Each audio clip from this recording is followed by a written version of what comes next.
How's this for a mystery? Imagine one day you find out that you are not who you thought you were, that just about everything you've ever known about yourself and your life is a lie. You don't even know your real name. We want you to meet a man for whom the past was a lie and the future is uncertain. Chip St. Clair grew up in a mysterious and abusive family, always on the run. We've heard about such fugitive adults before, but never from their children. Abused by his father, Chip St. Clair's childhood was a nightmare. In 1998, during a family fight, Chip discovered a terrible secret, that his father was a convicted child killer and a fugitive. Please welcome Chip St. Clair to the show. Glad to have you here. Glad to be here. First of all, I got to say, for all you've been through and what's happened to you in your life, I really have a lot of admiration for you. I really do.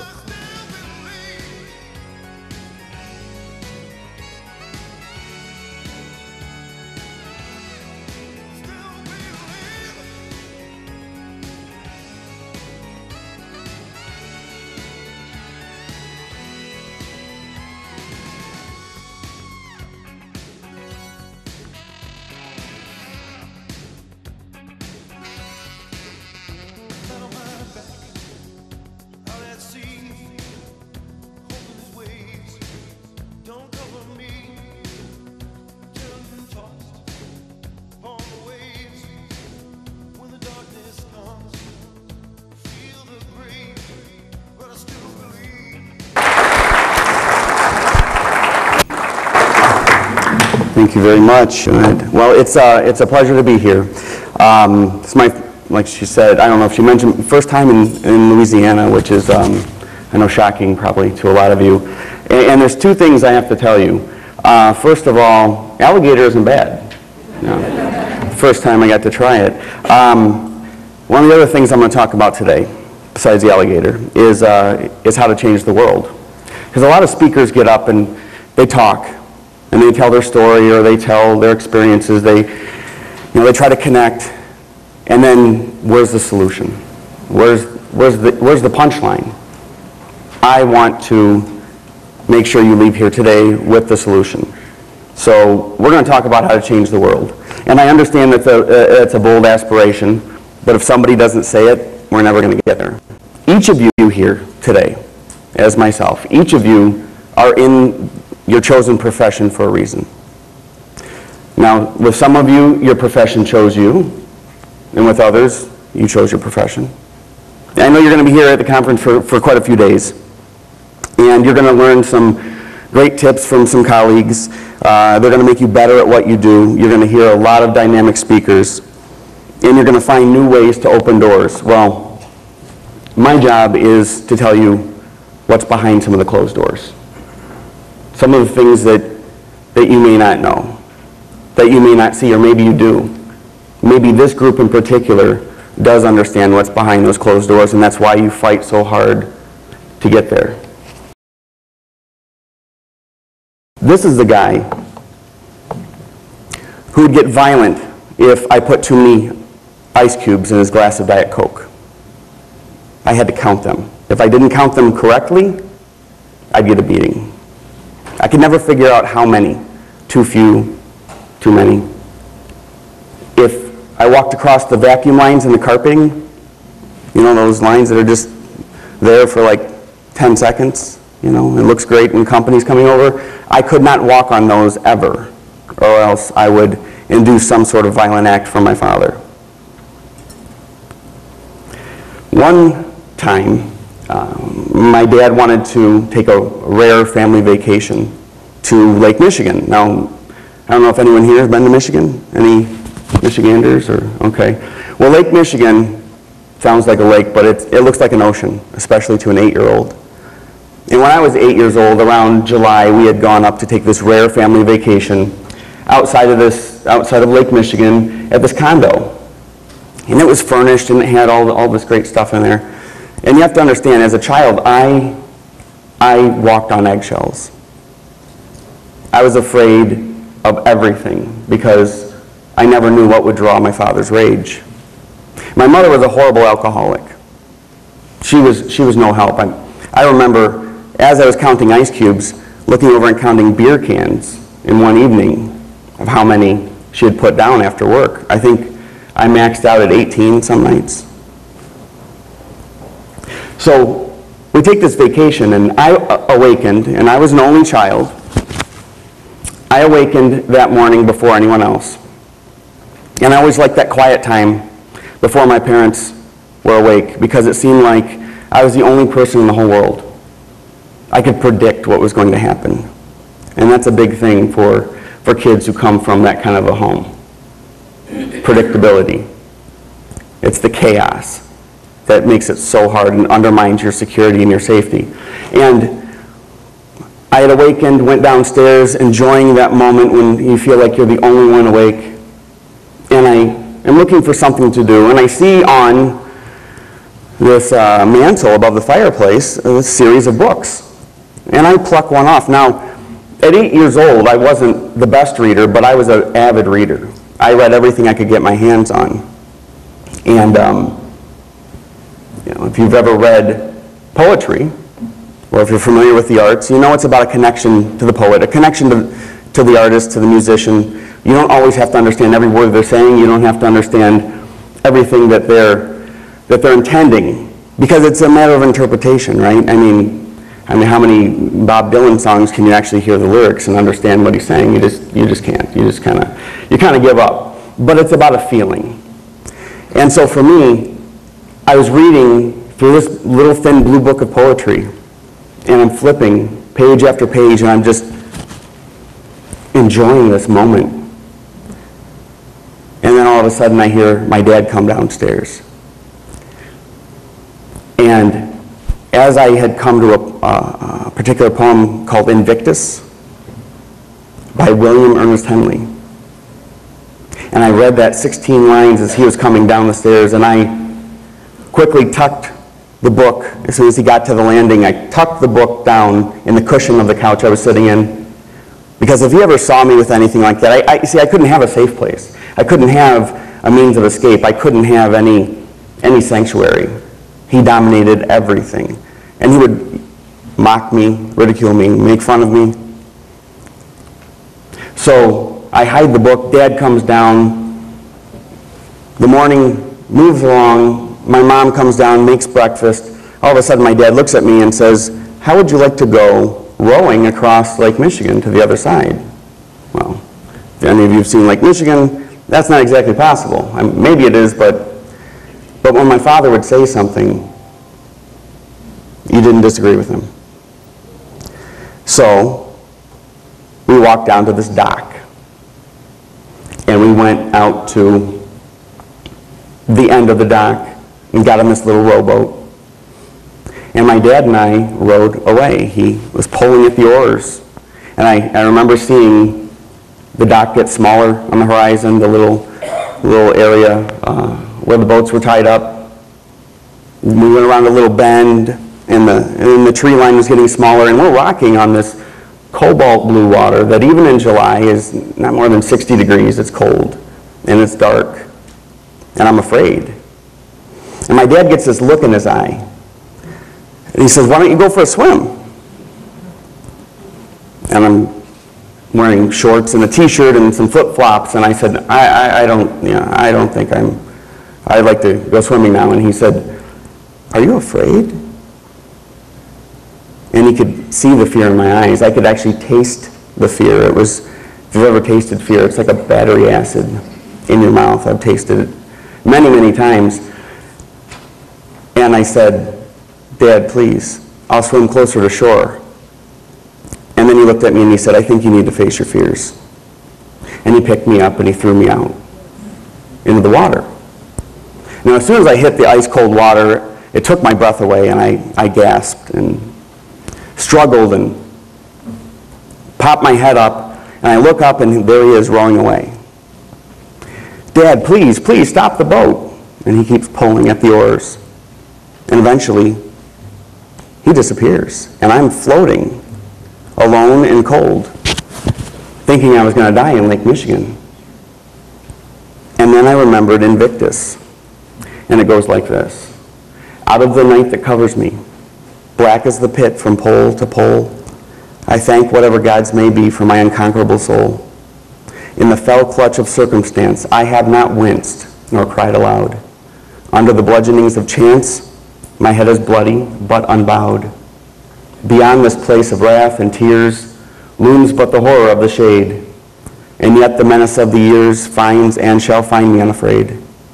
It matters not how straight the gate, how charged with punishments the scroll. I am the master of my fate. I am the captain of my soul. But something happened to me that day. Something that would change my whole life. I realized the power of literature and the arts. I like to think that poem saved my life that day. And those lines, I am the master of my fate, I am the captain of my soul, that became a mantra for me as I moved forward. And I needed it many times throughout my life and my childhood.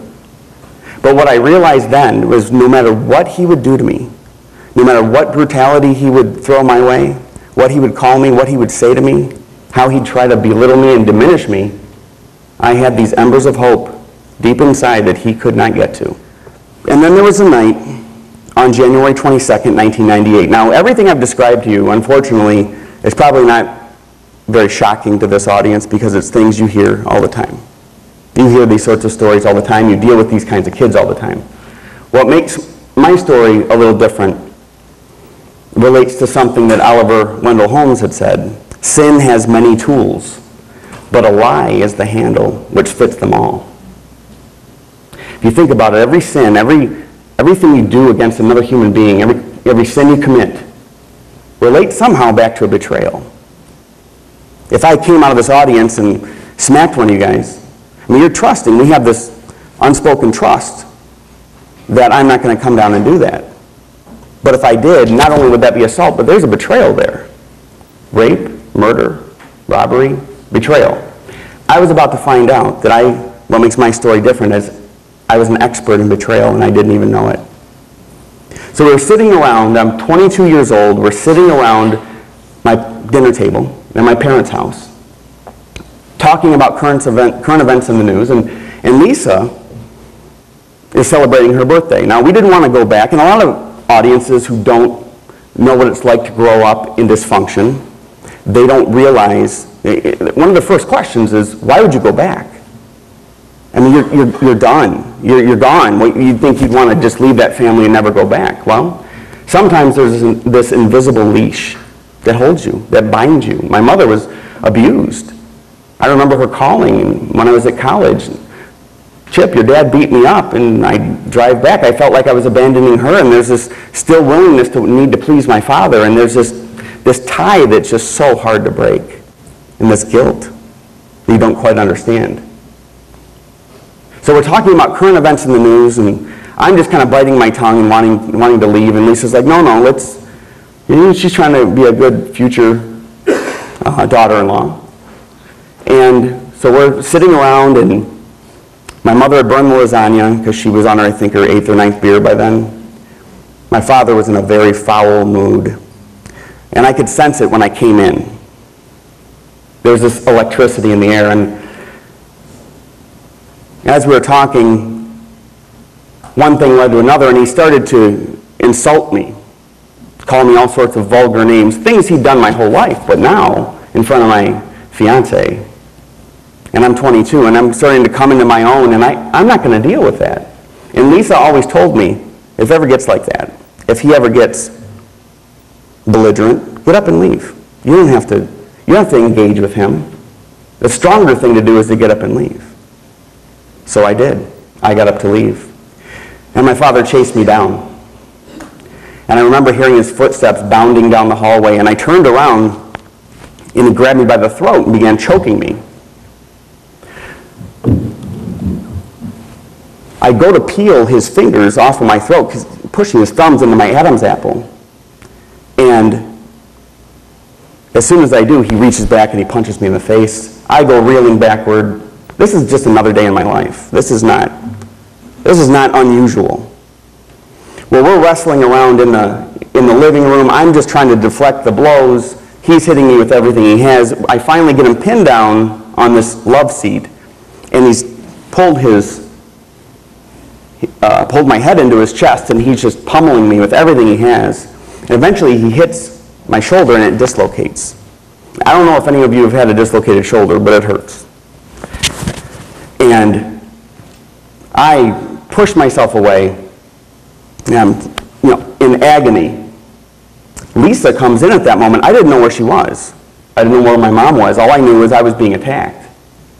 And she screams when she sees my shoulder. My arm's just dangling, like 6 inches longer on one side. And she says, Chip, what happened? And my dad runs at her and says, shut up, and he goes to get in her face. So I jump between them. I said, Dad, please, let us go. I need help. And I see this look in his eye. I've seen so many times his eyes were red. He had spittle on his mouth. He looked like a rabid animal. And he let us go. Now we were in our socks, going outside in Michigan, which is not Louisiana. It's awfully cold. It was 22 degrees in January. When we ran outside, all of a sudden I hear sirens in the background. During the scuffle, Lisa had ran and called 911. She had the good sense to do that. My mother, her face just drops and she says, you called the police? It's over. It's all over. Now, we didn't know what that meant exactly. When you call the police on your in-laws, chances are Thanksgiving's not going to go well. Beyond that. So we're just thinking this is going to be a tough thing to get through. Little did we know how bad it would be. I go to the hospital, they put me on morphine, they relocate my shoulder, they bring me back home. Lisa and I are in our apartment, and I don't know what to do. My dad's been arrested for domestic violence. Police had come many times, but he'd never been arrested. Lisa wants me to press charges. And at this point, I'm ready. I'm ready to press charges. So I called my aunt, my dad's sister, looking for some family support. And I said, Aunt Chris, what do I do? And she said, your mom told me what happened. She called me a little while ago. She was already up. And I said, I just want you to know what happened, and I'm going to press charges. And she said, Chip, don't do that. You can't call the police. You can't tell Lisa this. You can't tell anybody what I'm about to tell you. And I said, okay. And I waved Lisa over to listen in on the phone, because I'm a man of my word. And that's when my aunt told me, your father's real name is not David St. Clair, as you had always believed. His real name is Michael Dean Grant, and he's a fugitive. He's one of America's most wanted, an escaped child killer who's been on the run for almost 30 years. And I was posed with this moment of truth. Once again, I was 8 years old in Lake Michigan, and I could sink or I could swim. And I remembered Invictus. And I decided to swim. So for me, I'm on a quest. By finding out my dad's true identity, I'm on a quest for my own. But this is what's in my mind. Are these my real parents? The police had said, maybe you were kidnapped. I don't even know if these are your real parents. How do you know? You have a forged birth certificate. You moved all these times. There's other children likely involved. You find this trunk with all this mysterious stuff in it. How do you know? I didn't know. But if it were true, that's what I was worried about. Is it my destiny to become whoever I want? Or is it in my DNA to be a child murderer like my dad? Because that's the blood flowing through my veins. Well, I'm not going to spoil it for you. If you want to read my book, you'll find out the DNA results. Do you like that? Spoiler alert? Yeah. But my journey, which is the more important part, my journey was just beginning. As many of these kids who get out of that situation, now how do you heal? Where does the healing come in? Now that you're out of it, what do? The cure for betrayal is right there. It's love. Lisa, her love and support and her compassion for me saved my life. She would not let me go down the same road as my father. She wouldn't let me become Michael Grant. I never had met a woman that strong. And it was remarkable. These amazing little creatures unknowingly disarm us. They bring out this innocence in everybody. And having grown up into literature and poetry and using all of those, for lack of a better term, techniques that authors and poets use, I was able to take those and to try to make sense of the chaos in my life. Metaphors, allegories, symbolism. So I always see things in metaphors, and I drive my friends and my family crazy with that. I'm always comparing something to something. But we're in the butterfly house, and I'm looking at the butterfly house as a butterfly garden. I'm looking at the butterfly house like the world. See, the purpose of a caterpillar is to devour, to consume, to destroy, to feed on its surroundings, to eat everything. That's what it does. No offense to caterpillar fans out there, but they eat everything. Eat and eat and eat. And then that same creature goes into, makes a chrysalis, and then emerges as a butterfly with a new job, not to devour, but to spread beauty to the world. So it takes its fuel from its past and uses that to make the world a more beautiful place. And I thought, taking that cue from nature, maybe that is our purpose in life. Maybe that's what we have to do, is take our experiences from the past and not allow it to destroy us or consume us, but go into our own cocoon, what I call introspection, identify who we are,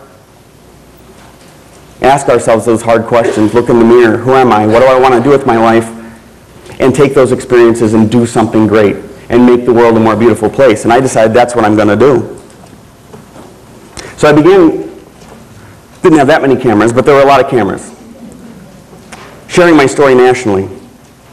You know, when the story first broke, as you can imagine, there was a lot of media interest, but I didn't know how I felt. I didn't know how to explain anything. How can I tell Oprah how I feel? If I can't even articulate it, I don't even know how I feel.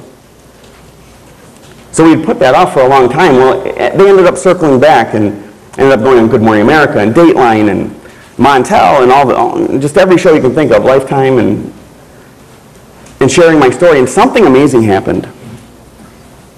I would be in a grocery store or a gas station, or sometimes in a men's room, and all of a sudden a perfect stranger would talk to me. Now, for the ladies here, I don't know if you know this, it's a cardinal rule in men's room, men just don't talk.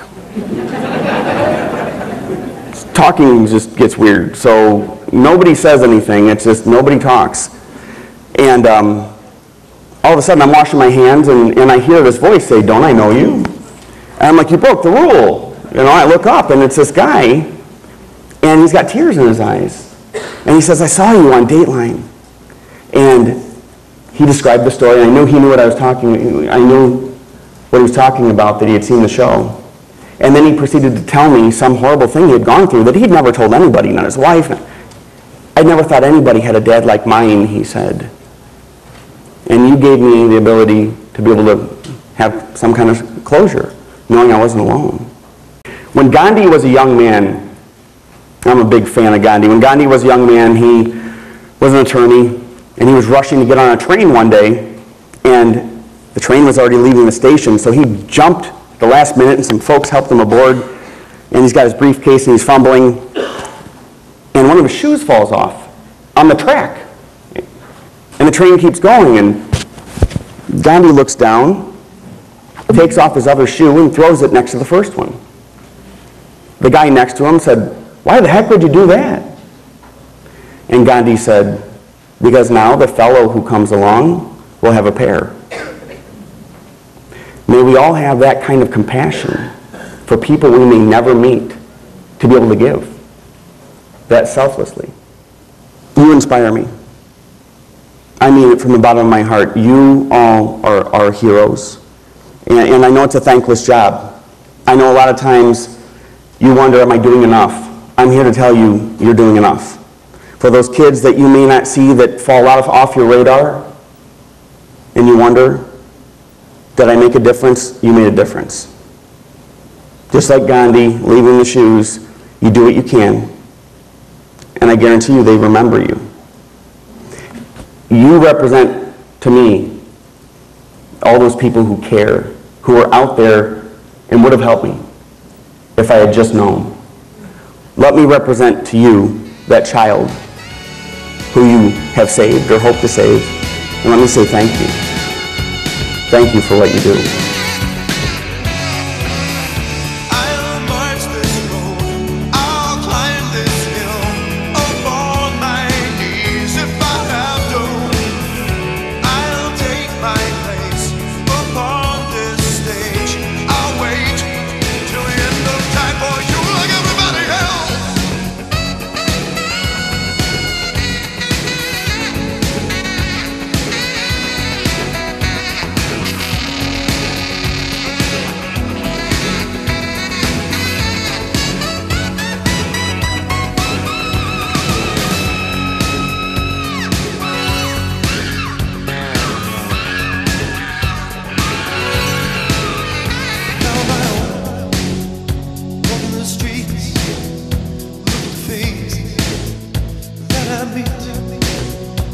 Like I wanna go home.